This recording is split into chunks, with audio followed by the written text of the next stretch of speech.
नमस्ते बच्चों। आज हम कक्षा 5 का पहली इकाई का दूसरा पाठ पढ़ने वाले हैं। यह पाठ जो है एक कविता के रूप में दिया गया है। इसका नाम है बूंदे। इस कविता को हमें केवल समझना है, पढ़ना है और गाना है। तो मैं पहले इस कविता को पढ़ने से पहले या उसे समझने से पहले इसे एक बार पढ़ लेता हूँ, जिससे आपको पूरी कविता समझ में आएगी। तो इसके मैं जैसे जैसे पढ़ता हूँ उसके साथ सारे बच्चों ने भी पढ़ना है। रिमझिम गाती बूंदे, धरती पर है आती बूंदे, खेतों बागों मैदानों में हरियाली फैलाती बूंदे, धरती से नालों नदियों में सागर में मिल जाती बूंदे, गर्मी से तपते लोगों को शीतलता पहुंचाती बूंदे, मेंढक मोर पपीहे कोयल सबका मन हर्षाती बूंदे, पुरवाई के रथ पर चढ़कर इठलाती मुस्काती बूंदे। यह कविता रोहिताश्व अस्थाना इस कवि ने लिखी है। इस कविता में वर्षा ऋतु का वर्णन किया गया है। रिमझिम आती बूंदे धरती पर है रिमझिम गाती बूंदे धरती पर है आती बूंदे। जब भी बूंदे आती है तो एक अकेली बूंद नहीं आती, तो बहुत सारी बूंदे आती है। और जैसे बूंदे हमारे आंगन में गिरने लगती है तो रिमझिम करके उनका आवाज़ आता है। जैसे हमारे छतों पर उसका आवाज़ आता है। जब बहुत पानी इकट्ठा होता है तो वहाँ पर भी उसका आवाज़ आता है। तो इसके लिए कवि ने क्या शब्द यूज़ किया है? रिमझिम गाती बूंदे। धरती पर है आती बूंदे, तो धरती से ऊपर तो नहीं जाती, इसका मतलब वो बादल से सीधे होके धरती पर आती है। उसके बाद खेतों बागों मैदानों में हरियाली फैलाती बूंदे।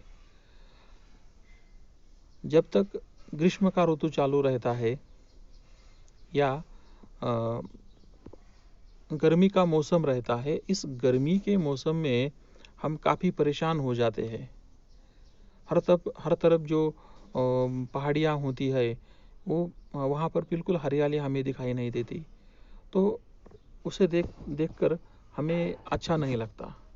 एक बार बारिश आने के बाद हर तरफ हरियाली फैल जाती है, खेतों में फैलती है, बागों में फैलती है, मैदानों में हरियाली फैलती है, और ऐसे मौसम में हमें घूमना फिरना बहुत अच्छा लगता है। तो ये मौसम काफ़ी सुहाना होता है और अच्छा होता है, जिससे केवल मनुष्य को नहीं, केवल प्राणियों को नहीं, तो खेतों बागों और मैदानों को भी अच्छा लगता है। वहाँ भी हरियाली फैल जाती है। इस मुलायम से हरियाली फैलने के कारण हमें घूम फिरने का मज़ा आता है। उसके बाद तीसरी पंक्ति को और हम चलते हैं। यहाँ पर तीसरी पंक्ति पर क्या लिखा है? धरती से नालों नदियों में सागर में मिल जाती बूंदे। धरती से जब सागर से बूंदे बादल में बदल जाती है, बादल से जब वो धरती पर आती है, तो धरती से पहले कहाँ पर जाती है? बरसात होती है। बरसात होने के बाद वो पहले नालों में जाती है। नालों के बाद सारे नाले इकट्ठा होकर उसकी एक नदी बन जाती है। वो बहते बहते सीधे सागर में जाकर मिल जाती है। तो यहाँ पर इसका क्रम बताया गया है। धरती से नालों नदियों में सागर में मिल जाती बूंदे, गर्मी से तपते लोगों को शीतलता पहुंचाती बूंदे। तो हमने तो पहले पढ़ा है कि कौन सा मौसम चालू है? ग्रीष्म का मौसम चालू है। इसका मतलब यहाँ पर क्या होगी? बहुत सारी गर्मी होगी। और गर्मी से परेशान लोगों के लिए किसकी राहत मिलती है? कैसे राहत मिलती है? जब बूंदें गिरती है, बरसात होती है, तब जाकर आदमियों को अच्छा लगता है। मौसम जो है ग्रीष्म ऋतु का, उसमें थोड़ा सा शीतलता आती है। तो इसीलिए ये जो गर्मी का मौसम है, इस गर्मी के मौसम से छुटकारे के लिए कि वहाँ पर शीतलता आने के लिए बूंदे आना ज़रूरी है, बरसात आना ज़रूरी है। अब उसके आगे की पंक्ति को हम देखते हैं। मेंढक मोर पपीहे कोयल सबका मन हर्षाती बूंदे। यहाँ पर सभी प्राणियों का नाम लिया गया है। मेंढक है जो काफ़ी दिनों से वर्षा ऋतु की राह देखते हैं और इसके लिए वो खुद को ज़मीन में गाड़ लेते हैं, और जैसे वर्षा ऋतु आती है वो ज़मीन से सीधे बाहर आ जाते हैं। मोर जो ग्रीष्म ऋतु से काफ़ी परेशान होता है वो, उसके बाद पपी है, और कोयल वैसे तो कभी गाती हुई हमें दिखाई नहीं देती, लेकिन बरसात के शुरुआती के दिनों में और बरसात में गाती हुई हमें दिखाई देती है। तो मेढक, मोर, पपी है, कोयल, जिनको जो ज़्यादातर हमें बरसात के दिनों में दिखाई देते हैं, ऐसे सभी प्राणियों का यहाँ पर नाम लिया गया है। सबका मन हर्षाती बूंदे, हर्ष होने का मतलब बहुत खुश होना। तो ये सारे प्राणी क्या होते हैं? बहुत खुश। पुरवाई के रथ पर चढ़कर इठलाती मुस्काती बूंदे। पुरवाई, पूरब का मतलब क्या होता है? पूरब का मतलब होता है पूर्व दिशा, पूर्व दिशा। पूरब के रथ पर, अब रथ पर कौन आता है? रथ पर बैठकर कौन आता है? रथ पर बैठकर सुबह सुबह सूरज आता है। पुरवाई के रथ पर चढ़कर इठलाती मुस्काती बूंदे, यानी पूरब के रथ पर बैठकर इठलाती और मुस्काती बूंदे आती है, यानी पूरब दिशा से बरसात आती है। पुरवाई के रथ पर चढ़कर इठलाती मुस्काती बूंदे। इस प्रकार से रोहिताश्व अस्तानी की है जो कविता है, काफ़ी सुंदर है। इस कविता में वर्षा ऋतु का काफ़ी गहराई से सोच समझ कर कविता का वर्णन किया गया है। जो यहाँ जो प्राणी होते हैं, जो खास करके हमें बादलों के वर्षा ऋतु में दिखाई देते हैं, ऐसे प्राणियों का यहाँ पर उल्लेख किया गया है। इस कविता का फिर से एक बार हम गायन करते हैं। रिमझिम गाती बूंदे धरती पर है आती बूंदे, खेतों बागों मैदानों में हरियाली फैलाती बूंदे, धरती से नालों नदियों में सागर में मिल जाती बूंदे, गर्मी से तपते लोगों को शीतलता पहुंचाती बूंदे, मेंढक मोर पपी है कोयल, सबका मन हर्षाती बूंदे, पुरवाई के रथ पर चढ़कर इठलाती मुस्काती बूंदे। अब कविता का अर्थ भी हमने विस्तृत रूप में देख लिया है। उसके बाद इसके बारे में काफ़ी जानकारी भी हमें प्राप्त कर ली है। अब यहाँ पर जो चित्र दिया गया है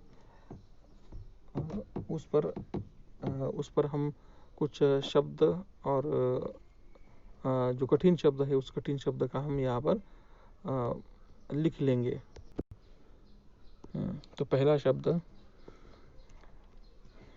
बूंदे। बूंदों का मतलब क्या होता है? थेंब। बूंदे, इसे मराठी में क्या कहेंगे? थेंब। इसके बाद धरती। धरती का मतलब क्या होता है? जमीन। उसके बाद आगे खेतों। खेत का मतलब खेत का मतलब क्षेत्र होता है। बागों, बगीचा। मैदान। हरियाली फैलाती बूंदे, हरियाली, हिरवळ। हरियाली,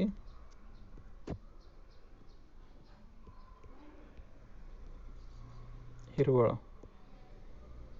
उसके बाद नाले नदियों में सागर में मिल जाती बूंदे। धरती का अर्थ भी हमें मालूम है। गर्मी से तपते लोगों को शीतलता।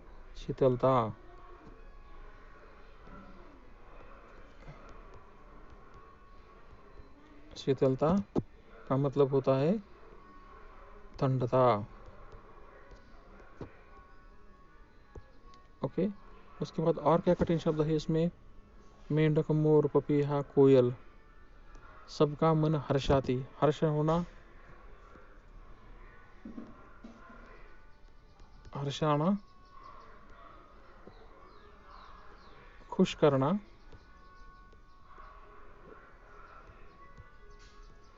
खुश करना, या और हर्ष होना, हर्ष होना यानी बहुत खुश होना, इसका अर्थ भी यही होता है। इसके बाद पूर्वाही, पूर्वाही यानी पूरब, यानी इसका और भी अर्थ हो सकता है पूर्व।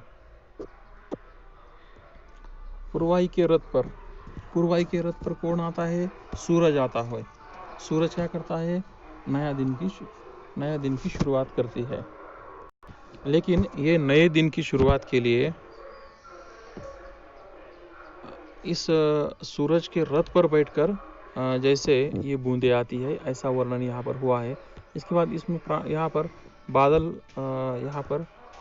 बादल है, बूंदे है, नाले है, कौवे है, कोयल है, मोर है, यहाँ पर छोटे छोटे वृक्ष दिए गए हैं, मेंढक है, बच्चे नाच रहे हैं, यहाँ पर फूल है, पेड़ पौधे हैं, और ये पूर्वाई का रथ है।